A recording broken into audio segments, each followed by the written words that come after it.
जय हिंद दोस्तों, वंदे मातरम। जितने भी इंडियन नेवी के भाई बहन है, एयरफोर्स के भाई बहन है, जो हमसे कमेंट करके बार बार पूछते हैं कि क्या भाई आपने इंडियन नेवी ज्वाइन किया था, और ज्वाइन किया था तो क्यों छोड़ दिया। तो आज की इस वीडियो में आप लोग को यही बताने वाला हूँ कि मैंने इंडियन नेवी क्यों छोड़ दिया, क्या रीजन था। क्या इंडियन नेवी से कोई प्रॉब्लम हुई मुझे, या फिर क्या मेरी वजह से कोई प्रॉब्लम। तो मैं आपको सारा चीज बताने वाला हूँ। तो भाई ये बात जो है ना, आपको 2024 का बात है। उस बार मैं पहले से एक्चुअली क्या है कि मैं इंडियन आर्मी का, सॉरी, इंडियन एयरफोर्स का तैयारी करता था। ठीक है। मेरा सपना था, मेरा दोस्त का भी सपना था कि वो मतलब आर्मी बने, और मेरा सपना था कि थोड़ा सा मैं डिफेंस में जाऊं। तो मैं एयरफोर्स का तैयारी करता था। एक्चुअली होता क्या था कि नेवी का पहले मेरिट उठाया जाता था आपको 10th के एडमिट कार्ड पर, मतलब 10th के मार्कशीट पर, कि 90% से आपका ज़्यादा आया है तभी आपका एडमिट कार्ड आएगा, अगर नहीं आया है तो नहीं आएगा। और आर्मी का तो मेरा हाइट ही नहीं था, तो इसलिए मैं आर्मी की तैयारी नहीं करता था और एयरफोर्स का तैयारी करता था। ठीक है। तो ये जो एडमिट कार्ड वाला था, ये मामला सुलझ गया नेवी में। तो फिर आया कि आप लोग फॉर्म भर सकते हैं, सभी का एडमिट कार्ड आने वाला है। ठीक है। तो मैं पहले से फॉर्म भरा, सबसे फर्स्ट टाइम फॉर्म भरा इंडियन नेवी का। ठीक है। तो मुझे आइडिया नहीं था कि इंडियन नेवी मेरा क्रैक हो जाएगा। ठीक है, क्योंकि उसका सिलेबस नहीं पता था मुझे, पीवाईक्यू क्वेश्चन नहीं पता था। तो जिस यूट्यूब प्लेटफॉर्म से मैं इंडियन एयरफोर्स का तैयारी करता था ना, उसी पर मैंने थोड़ा सा इंडियन आर्मी का, सॉरी, नेवी का भी तैयारी किया, और उसका फर्स्ट टाइम पेपर दिया था। तो पहली बार एग्जाम दिया, मेरा दोस्त उसमें पहले से ज्वाइनिंग था। एक बार ऐसा हुआ था कि मतलब पहले पहले वाला फॉर्म नहीं भर पाया था, मैं दूसरा वाला भरा था। तो वो पहले वाला भरा था, उसमें ज्वाइन हो गया था वो। तो वो मुझे बोल रहा था कि भाई तुम्हारा निकल जाएगा, निकल जाएगा। और मैं 12th पास करने के बाद, जब मैं खुद 12th पास किया ना, तभी से मैं ट्यूशन पढ़ाता था, अपना कोचिंग खोला था। ठीक है। तो ये स्मार्ट बोर्ड जो हो गया, ये सब मैंने ये इंडियन मतलब ये डिफेंस के चैनल से ये थोड़ी लिया था मैंने। ये मैंने अपने कोचिंग के लिए लिया था, ताकि अभी भी पढ़ाता हूँ मैं कोचिंग के बच्चों को। तो लगभग सही सा चलता था मेरा। लेकिन मैं कहीं ना कहीं कंपटीशन का भी तैयारी करता रहता था, कभी एसएससी का पेपर देता था, कभी ये डिफेंस का पेपर देता था। तो अपना यही कहानी था, चल रहा था। तो मैंने फॉर्म भरा, मेरा पेपर क्लियर हो गया। ठीक है। पहला बार जब मेरा पेपर क्लियर हो गया, मेरा खुशी का ठिकाना नहीं था। ठीक है। और जैसे ही मैंने एग्जाम दिया था, एग्जाम देने के बाद यूट्यूब पे मुझे भी वीडियो आ रहे थे, मिल रहे थे कि भाई आप एग्जाम दे दियो, रिजल्ट का इंतजार मत करो, आप स्टेज 2 का तैयारी करो। तो मैं सोचा कि मेरा निकलेगा तब ना, नहीं मन लग रहा था, ना पढ़ने में मन लग रहा था, ना ही दौड़ने में मन लग रहा था। रिजल्ट आएगा तब देखा जाएगा, मैं यही सोचता था।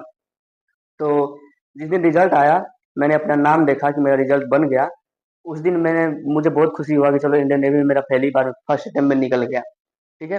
तो उस दिन से लगभग मेरे को ना 20 से 21 दिन टाइम मिला था स्टेज 2 के लिए, एडमिट कार्ड साथ ही में आ गया था।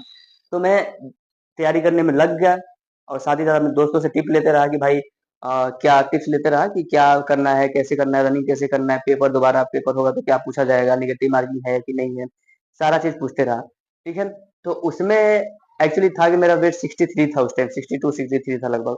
तो मेरा रनिंग सही से हो नहीं पाया, और मैं रनिंग करने गया कोलकाता में। ठीक है। वहाँ का, तो मैं वहाँ गया रनिंग करने। तो सबसे पहले मुझको रनिंग में ही आउट कर दिया उन्होंने।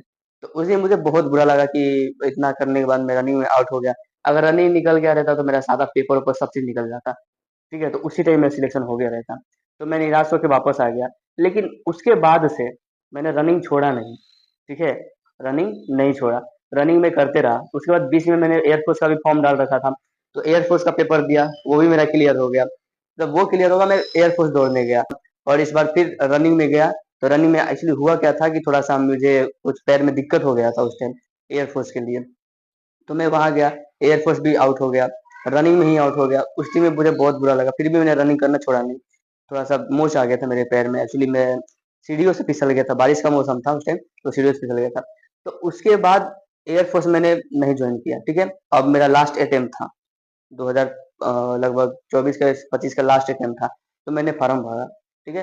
फॉर्म भरने के बाद फॉर्म भरने के बाद मैंने फिर से इंडियन नेवी का पेपर दिया, वो पेपर मेरा क्लियर हो गया। ठीक है। तब से मैं तैयारी करते जा रहा था, करते जा रहा था रनिंग का अपना। और उस टाइम मैंने रनिंग के लिए अपना वेट इतना लॉस कर लिया, लगभग मैं 10 किलो अपना वजन घटा लिया। ठीक है। 62 से डायरेक्ट 52 हो गया मेरा एज, सॉरी, वेट। तो फिर मैंने रनिंग निकाला, उसका रनिंग निकाला, फिर उसका दूसरा पेपर हुआ। पेपर तो वैसे ही निकल गया, उसके बाद मेडिकल हुआ, सब चीज क्लियर। अब हुआ रिजल्ट का इंतजार। तो रिजल्ट का इंतजार कर रहा था। एक दिन ऐसा आया कि रिजल्ट भी आया, और उसमें मेरा नाम भी आया। गया ज्वाइनिंग के लिए गया, वहाँ ज्वाइनिंग हुआ, सब कुछ हुआ, ठीक हुआ। उसके बाद ट्रेनिंग करने लगा। तो एक्चुअली था क्या कि ट्रेनिंग जब करने लगा थोड़ा सा मुझे ट्रेनिंग में कुछ प्रॉब्लम फेसेस करनी पड़ी। और वो प्रॉब्लम क्या था कि थोड़ा सा मुझे ट्रेनिंग एक्चुअली था कि मैं पढ़ता था, बैठता था, पढ़ाता था, उठता था, खाता था, पीता था। जो फिजिकल स्टडी हो गई मतलब वो नहीं करता था ज्यादा। रनिंग तो किसी तरह मैंने खींच खींच के कर लिया। ठीक है। तो फिजिकल थोड़ा सा वहां पे मुझे हार्ड लगा, 4 बजे सुबह उठ जाना, फिर सुबह में रनिंग करना, स्क्वाट्स करना, ये करना वो करना, थोड़ा सा हार्ड लगा। बाकी फिर भी बहुत अच्छा था। और उसमें सबसे इंटरेस्टिंग बात मैं ये बताऊं तो ट्रेनिंग के दौरान तो वहां पे ना कुछ बच्चों का ग्रुप बनाया जाता था, कुछ छोटे छोटे टास्क दिए जाते थे। आपका ग्रुप का नाम ये हो गया, आपका ग्रुप का नाम ये हो गया। और आप दोनों में कंपटीशन कराया जाता था, खेल में हो गया चाहे किसी भी टास्क को पूरा करने में। तो उसमें बहुत मजा आता था। एक तरह से इंडियन नेवी ठीक था, ठीक है। लेकिन ऐसी प्रॉब्लम क्या हुई इसमें कि मैंने छोड़ दिया। प्रॉब्लम यहाँ तक ये बात का हुई मुझे कि सैलरी, ठीक है, सैलरी भी उतना वो नहीं था, लेकिन लगभग मुझे पास सैलरी 30 का था फर्स्ट महीने का। तो लगभग सैलरी आ ही जाता था कट काट के। तो मैं सोचा कि जब मेरे पास ट्यूशन है, मैं अपना कोचिंग चलाता हूँ, उसके बाद मैंने 1.5 लाख की स्मार्ट बोर्ड ले रखा था, अपने कोचिंग में बहुत सारा पैसा इन्वेस्ट कर रखा था। यहाँ तक कि जो स्टूडेंट थे मैंने उनको छोड़ कर चला गया। मतलब और बाकी मेरे दोस्त वगैरह थे साथ के टीचर वगैरह थे जो वो पढ़ाते थे। ठीक है, साथ में थे तो वो पढ़ाते थे, मैं चला गया था। तो मुझे अच्छा नहीं लगा। मैं सोचा कि इतना पैसा तो मैं अपना घर रह के भी कमा सकता हूँ। इतना पैसा, ठीक है, घर रह के इससे ज्यादा कमा सकता हूँ मैं। और स्मार्ट बोर्ड मैंने लिया ही था कि यूट्यूब पे मैं अपना क्लास 10th 9th का लॉन्च करूँ, 11th 12th का लॉन्च करूँ पढ़ाने का। तो मुझे एहसास हुआ कि फैमिली से दूर भी रह रहा हूँ मैं, ऊपर से इतना कम भी, ठीक है। तो यही मुझे बस थोड़ा सा अच्छा नहीं लगा। बाकी मुझे गर्व है कि मैंने अपनी भारत माता की थोड़ा सा सेवा की। पूरा नहीं कर पाया लेकिन कुछ भी किया थोड़ा सा मैंने। और एक ये भी गर्व है कि चलो मैंने इंडियन आर्मी नेवी से ज्वाइन कर लिया, थोड़ा सा अपना फौज बना, वो अच्छा लगा मुझे। उसके बाद मैंने बीएड भी कर रखा था। तो बीएड कर रखा था मैं, लगभग लास्ट ईयर था, अब बीएड लगभग क्लियर हो गया है। तो मैं यही सोच रहा था कि मैंने बीएड में इतना पैसा लगा दिया, इसमें लगा दिया, और ये थोड़ा थोड़ा सा कमा रहा हूँ। और 4 साल के बाद अगर मैं 4 साल ड्यूटी कर भी लेता हूँ, 4 साल के बाद अगर मैं तैयारी करूंगा फिर से दोबारा किसी पेपर का, तो कहीं मुझे पढ़ाई में मन लगेगा कि नहीं लगेगा। जो कोचिंग मैंने इतना बिल्डअप किया है, इतना मेहनत किया है उस पर, कहीं वो फिर से मुझे मिलेगा कि नहीं मिलेगा। तो यही सब चिंता होते रहा। और घर वाले जब मैं जाता था आता था तो फोन करता था तो घर वाले भी बोलते थे याद ये वो। तो मैं ट्रेनिंग किसी तरह कर लिया, ठीक है।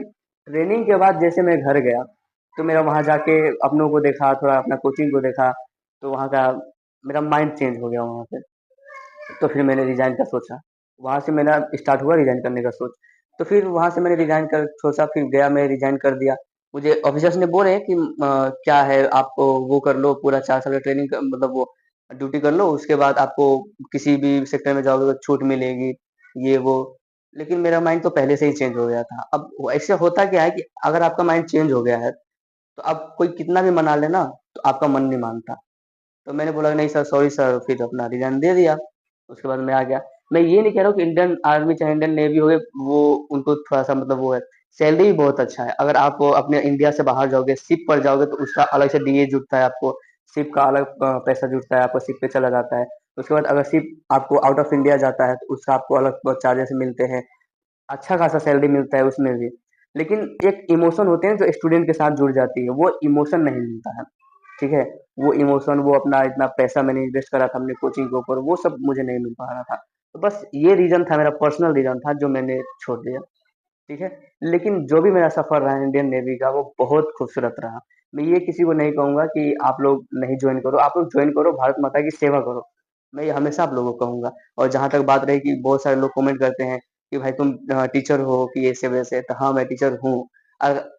इसलिए मैं थोड़ा सा सोचता हूँ कि इंडियन नेवी को मेरे जो भाई बहन है उन लोगों को मैं राह दिखाऊं कि आखिर वो लोग कैसे ज्वाइन करें। देखो भाई, मैं भी एक मिडिल क्लास से रहा हूँ, मैं कोई बड़ी फैमिली से नहीं रहा हूँ। मैं भी अपने माता पिता का सिर्फ एक ही बेटा रहा हूँ, और मेरे पर ही सारा कारोबार था। तो मैं मुझे संभालना था, मैं यही सोच रहा था कि क्या करूँ क्या नहीं करूँ। तो फिर मैंने ये कर लिया। अब टीचर का तैयारी करता हूँ मैं, सर गवर्नमेंट टीचर का। साथ ही साथ अपना ट्यूशन चलाता हूँ। और साथ ही साथ सोचता हूँ कि यूट्यूब प्लेटफॉर्म पे मैं अपना कुछ भाई बहन को, अपने दोस्त को, साथी को ये भी ज्ञान देता रहूँ। ठीक है, तो बस ये थी मेरी जर्नी पूरा इंडियन नेवी ज्वाइन करने का और छोड़ने का और अपने कोचिंग संभालने का। ठीक है। तो अगर आप लोगों को थोड़ा सा मतलब कोई बात की बुरा लगा हो तो आई एम सो सॉरी, लेकिन यही था मेरा पर्सनल रीजन जो मैं छोड़ दिया। बाकी इंडियन नेवी एकदम बेस्ट है, आप लोग जरूर ज्वाइन करो। 4 साल की ड्यूटी करो, 4 साल की ड्यूटी भी कोई कम नहीं है, इसमें भी आप लोगों को 25 लाख लगभग मिल जाता है। तो आप लोग अगर मिडिल क्लास से हो तो आप लोग जरूर इसे ज्वाइन करो। और एक जरूरी नहीं कि सिर्फ पैसा ही मायने रखता है, इसमें एक जो वर्दी मिलता है, रुतबा मिलता है, जो इज्जत मिलती है, वो भी वाकई तारीफ है। ठीक है, तो एक ये भी था इसके बिहाइंड कि मुझे इज्जत भी मिला मेरे घर में, कि मैं पहला मतलब पहला व्यक्ति था जो आर्म फोर्सेस में ज्वाइन किया। बाकी तो मेरे घर में है, कोई पुलिस है तो कोई कुछ है तो कोई कुछ है, लेकिन मैं ऐसा था जो पहले आर्म फोर्सेस में ज्वाइन किया। एक मेरे मौसा है वो जो आर्मी में है। तो ये रही मेरा सफर। तो आप लोग जरूर ज्वाइन करें इसे, मैं आप लोग को यही करूंगा और आप लोग के लिए दुआ करूंगा कि आपका रिजल्ट बने, आप लोग जाए ज्वाइन करें, आप लोग देखें। ठीक है, अपना सपना पूरा करें, अपने माँ बाप का सपना पूरा करें। बाकी मैं अभी टीचर की तैयारी में लगा हूँ। जैसे ही मेरा टीचर का स्टेट सीटेट और ये वैकेंसी सब आता है तो मैं अपना निकालूंगा और अपना टीचर का बनूंगा। तो ये मेरा रास्ता है, मैं ये चल रहा हूँ। तो मैंने आप लोग को आज स्टोरी बता दिया कि मेरा क्या रहा क्या नहीं रहा। ठीक है, बाकी मैं एक चीज आप लोग से भी रिक्वेस्ट करूंगा कि अगर कोई बंदा आता है यूट्यूब प्लेटफॉर्म पे तो आप लोग उसको सपोर्ट करो, ना कि उसको कोई बात करके डिमोटिवेट कर दो। आप उसके यूट्यूब पे आने या फिर कहीं और आने का रीजन नहीं जानते, उसके बिहाइंड का रीजन। ठीक है, आपको तो सिर्फ दिखता है ये फालतू का वीडियो बना रहा है, ये कर रहा है, वो कर रहा है, ऐसा नहीं है। ठीक है, मिलते हैं नेक्स्ट वीडियो में, तब तक के लिए बाय। जय हिंद, और सब्सक्राइब जरूर करें, अपने दोस्तों को भेजें और लाइक जरूर करें। जय हिंद।